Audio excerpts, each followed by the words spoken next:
একটা হচ্ছে Bajaj Pulsar N160 USD suspension, আরেকটা হচ্ছে বাজাজ পালসার N250, এইটাও কিন্তু ইউএসডি সাসপেনশন। দুইটা বাইকই ইউএসডি সাসপেনশন সহ, কিন্তু সমস্যাটা হলো এটা গোল্ডেন অ্যান্ড এটা ব্ল্যাক। চলেন, এটা তো আমরা এই কয়দিন চালাইতেছি, আজকে ব্ল্যাকটা নিয়েই কথা হবে। ব্ল্যাক ইউএসডি সাসপেনশনের এই 250 সিসির বাইকটা, এইটা মাত্র 100 কত কিলো যেন চলছে। মালিক বিদেশ থেকে আসছিল, নিজের নামে বাইকটা কিনে রেজিস্ট্রেশনও করছে, অ্যান্ড এখন আবার এটা সেলও করে দিছে। হয়তো বাইরে চলে যাবে, বা হয়তো এমনও হইতে পারে যে অন্য কোনো বাইক আবার নেবে। এর আগেও নাকি এই মালিক আরেকটা বাইক বিক্রি করছিল 200 কিলোতে, আর এটা 200 কিলোর অনেক নিচে, 160 কিলো মেবি। 75 সিরিয়ালের এই বাইকটা, আমার ইচ্ছা হয়েছে এই বাইকটা কেনার, তাই এই বাইকটাকে একটু ভালো মতো দেখার জন্য আজকের এই ভিডিও করা। অ্যান্ড ফার্স্ট রাইড, আমি এর আগে কখনো এই বাইকটা চালাই নাই। আমি N250 নর্মাল যে টেলিস্কোপিক সাসপেনশন ওটা চালাইছি, অ্যান্ড আমার যেটা আছে F250 ওইটাও টেলিস্কোপিক সাসপেনশন, ইউএসডি কিন্তু না। অ্যান্ড এটার কীরকম যেন না, এইগুলা আরেকটু মনে হয় ভালো দিতে পারতো এই লেখা টেখাগুলা। এটা লাল কালারটা আসলে তো আমি একবারে বলে ফেলতাম যে কিনে ফেলবো, বাট এটা একটু রাইড করে দেখবো আজকে বাইকটা কীরকম। এটা কিন্তু বড় চাকার করছে, এটা 140 সেকশনের পেছনের চাকা, অ্যান্ড সামনেরটা 110। O F250 same. আর এর আগে যেটা আসতো নর্মাল টেলিস্কোপিক সাসপেনশনের, ওইটা হলো পেছনে 130 ছিল অ্যান্ড সামনে 100 ছিল। তো এটা যথেষ্ট পরিমাণ স্ট্রং করা হয়েছে। F250তে একটা ভাইব্রেশনের ঝামেলা আছে, এই বাইকটার মধ্যে আছে কিনা এটা দেখার জন্য এই বাইকটা বের করা। গুড়ি গুড়ি বৃষ্টি পড়তেছে। আচ্ছা, বাইক ফেরিতে অ্যাভেলেবেল আছে। এখন চালায় মোটামুটি ডিসিশনটা আমার ফাইনাল করতে হবে যে এই বাইকটা আমি কিনবো কি কিনবো না। তবে আমার যেটা মনে হচ্ছে কেনার সম্ভাবনাটা বেশি। বিসমিল্লাহির রহমানির রহিম। ওইটা আর এটার মধ্যে ককপিট ভিউতে কোনো পার্থক্য নাই, ফাংশন অ্যান্ড সব কিছুর মধ্যে কোনো পার্থক্য ওইভাবে না পাইলেও ওইটার মধ্যে রাইডিং এবিএস মোড আছে, এবিএস মোডের যে রাইডিং মোডটা ওটা আছে, এটার মধ্যে সম্ভবত ওরকম কিছু আছে তো, রেইন অ্যান্ড হ্যাঁ অফ রোড আছে, রোড আছে, সবই আছে। এটার মধ্যে রাইডিং মোডও আছে, বাহ সাব্বাস, সেটা তো জানতামই না। বিসমিল্লাহির রহমানির রহিম। আচ্ছা, এটার ক্লাচটা মনে হয় বেশি কাছে আনা, অল্প একটু ছাড়লেই লাভ দিয়ে উঠতেছে, তবে খুব স্মুথলি স্টার্ট হয়। অ্যান্ড পাওয়ার অ্যান্ড সব কিছু দেখার জন্য আসলে বাইকটা আর একটু বেশি কিলো চলা উচিত ছিল। তারপরে আমরা ছোটোখাটো করে আজকে চালাবো, অ্যান্ড শুধু যে আজকে চালাবো তা না, আজকে জাস্ট এই বাইকটা চালানো শুরু করলাম, সামনে হয়তো আরও চালাবো। বিসমিল্লাহির রহমানির রহিম। এইটার স্মুথনেস তো আমার কাছে মনে হইতেছে F250-র চেয়েও বেশি, এত স্মুথলি বাইকটা রান করতেছে। অবশ্য বাইক তো নতুন, F250 তো ওটা অনেক দিন চলছে, অ্যান্ড ওটা চেন টেনও ঢিল হয়, অ্যাডজাস্ট করতে হয়, অ্যান্ড এটা তো একদমই নতুন। তবে থ্রটল উঠলে নামে একটু স্লো। এগুলো আসলে ইন্ডিয়ান বাইকের জাতিগত বৈশিষ্ট্য, একটু এদিক সেদিক হবেই। তবে এই বাইকটা আমি যদি কিনি, এই লুকিং গ্লাসটা চেঞ্জ করে ছোটো লুকিং গ্লাস লাগাবো, তাহলে আরেকটু ভালো মতো রান করা যাবে আর কি। ওকে, লেটস রাইড। 100 কিলো তো এই বাইকটা নেয়া আর নতুন বাইক নেয়া একই কথা, জানেন, 100% একই কথা। এটা আপনি নেন, আমি নেই, বা যেই নেন, একদম একই কথা, একদম। এর বাইকটা কোনো জায়গায় কোনো আছাড় নাই, কোনো ঘষা নাই, একদম নতুনের মতো আছে। তবে খুব ভালো লাগতেছে ভাই, 250 সিসির পাওয়ার অ্যান্ড কমিউটার বাইকের কমফোর্ট সব মিলে অন্য একটা লেভেল ভাই, আরামের একটা অন্য লেভেল যদি বলতে হয়, সেই জিনিসটা এই বাইকটার মধ্যে আছে। খুবই ভালো লাগছে ভাই, খুবই ভালো লাগছে। কি বলবো বুঝতেছি না, জাস্ট এতটুকুই বলবো যে খুবই ভালো লাগছে। অ্যান্ড এটাও 5 গিয়ার, সব কিছু আগের মতো আছে। এক কাজ করি, আমরা একটু রেইন মোডে দিয়ে চালাই, হুদাই, কোনো কারণ ছাড়াই একটু রেইন মোডে দিয়ে চালাই। রেইন মুড, অফ রোড মুডে দিয়েও চালাবো একটু পরে।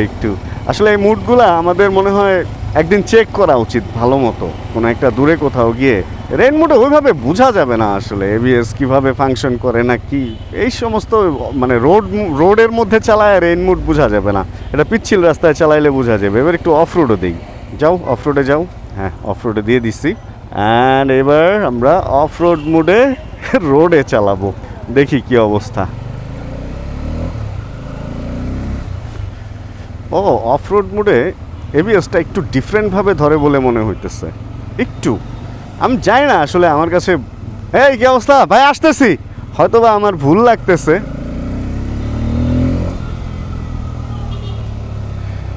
কি জানি ভাই, বুঝতেছি না। এই মাইক এমটিসি অন আছে, এমটিসি না এমআইসি, MTC মেবি। তবে ভাই পাওয়ার মানে আপনি যাকে খুশি তাকে রাস্তায় খেয়ে দিতে পারবেন। তবে এটার একটা ঝামেলা আগের বাইকে ছিল, সেটা হলো 120-এর উপরে গেলে মাথার মধ্যে বাতাস ঢুকতো, মনে হয়তো মাথাটা একটু বাতাসে হেলতেছে দুলতেছে।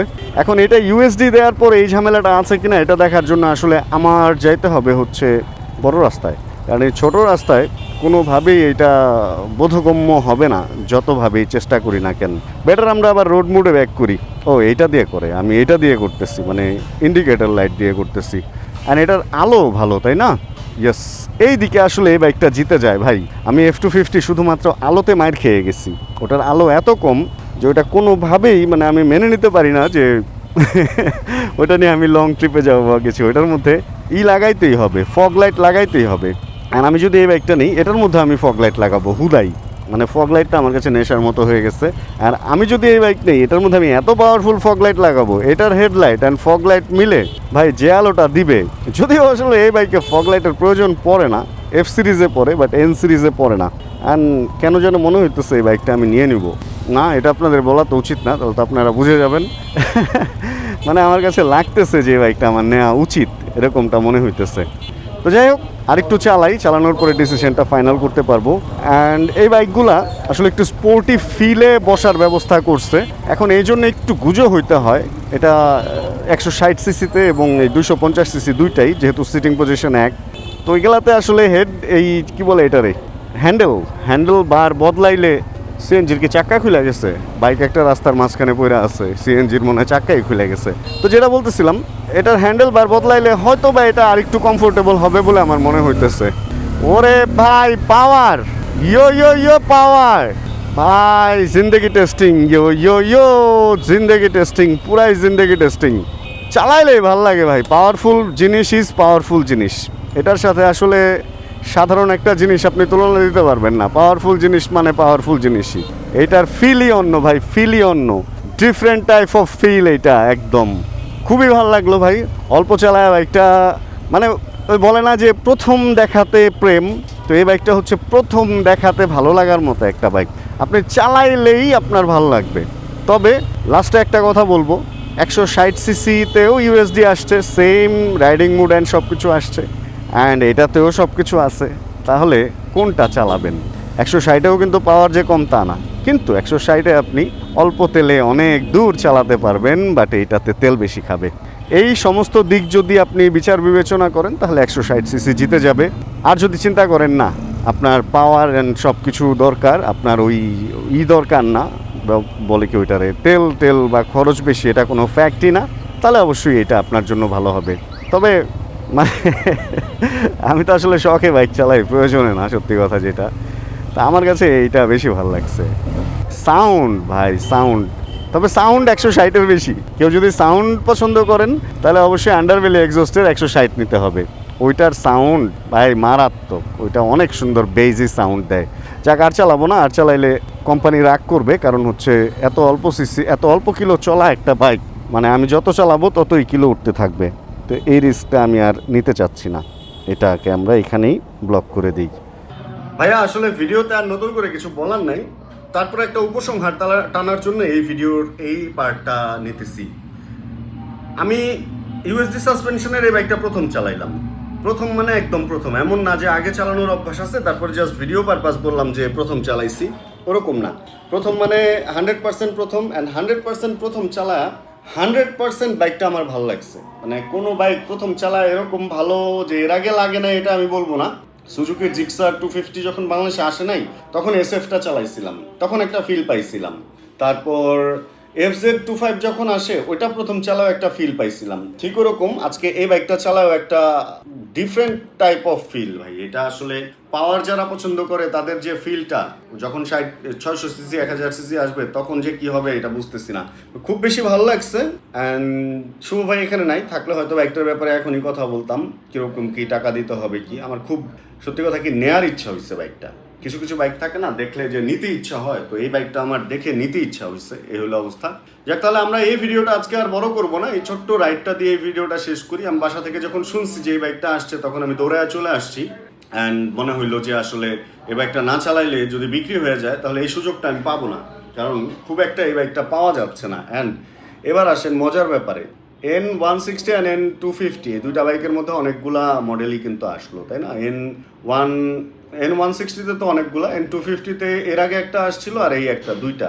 তো ইউএসডি হওয়ার পরে দাম কতটুকু বাড়ছে কি এটা বিচার বিবেচনা করতে হবে, কারণ আগের বাইকটা ওরা বন্ধ করে দিছে কিনা এটাও আমি জানি না। এই ইনফরমেশনগুলো নিয়ে আমি সামনে আরেকটা ভিডিওতে আপনাদেরকে আরেকটু ডিটেল এই সমস্ত বাইক নিয়ে কথা বলবো, কারণ প্রত্যেকটা ব্র্যান্ডই হচ্ছে বিভিন্ন বাইক যেটা আছে মডেল ওইটার মধ্যে আবার নতুন মডেল আনতেছে, একটু একটু আপগ্রেড করতেছে।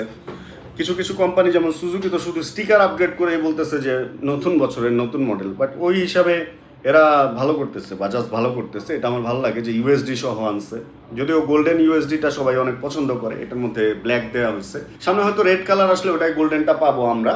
তো এই অবস্থা। তাহলে আজকের এই ভিডিও থেকে আমরা এখানে বিদায় নিই। হোপ ভিডিওটা আপনাদের ভালো লাগছে। ভিডিও ভালো লাগলে ছোট করে একটা লাইক দিয়ে দিন। চ্যানেলে যদি নতুন হন প্লিজ সাবস্ক্রাইব বাটন চাপ দিয়ে হয়ে যান আমাদের ফ্যামিলি মেম্বার। জানাবেন কে কোন জায়গা থেকে ভিডিও দেখছেন, আর যতক্ষণ পরবর্তী ভিডিও নিয়ে আমি না আসতেছি ততক্ষণ ইনশাআল্লাহ আমরা থাকবো ভালো, আমরা থাকবো সুস্থ এবং করতে থাকবো চিল ইনশাআল্লাহ।